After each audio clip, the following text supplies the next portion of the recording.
Lundi, le président de la République a réédité sa grande messe, le Choose France.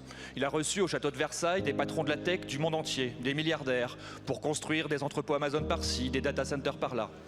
De mon côté, plus modestement, lundi, mon programme a été tout autre. J'ai reçu des messages de nombreuses associations d'aide alimentaire. Elles m'alertaient parce qu'elles ont été informées d'une décourageante nouvelle des services de leur préfecture. Les crédits de renfort pour l'aide alimentaire ne sont pas reconduits. Alors l'aide alimentaire, c'est moins sexy que la tech. Une épicerie sociale, ce n'est pas Versailles. Et pourtant, choisir la France, ça devrait être ça.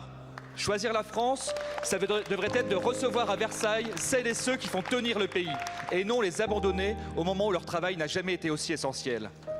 Si les crédits s'éteignent, la précarité alimentaire, elle, reste toujours aussi éclatante. Dois-je vous rappeler, Monsieur le Premier ministre, qu'aujourd'hui en France, 50% des travailleurs pauvres déclarent ne pas manger à leur faim.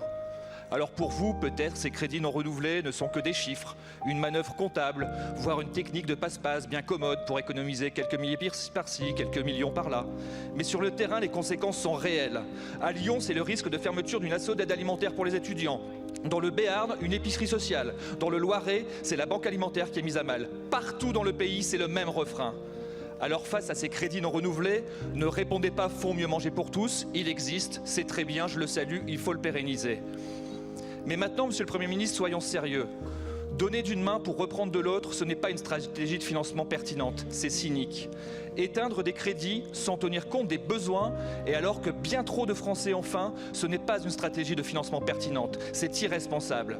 Alors, Monsieur le Premier ministre, ma question est simple.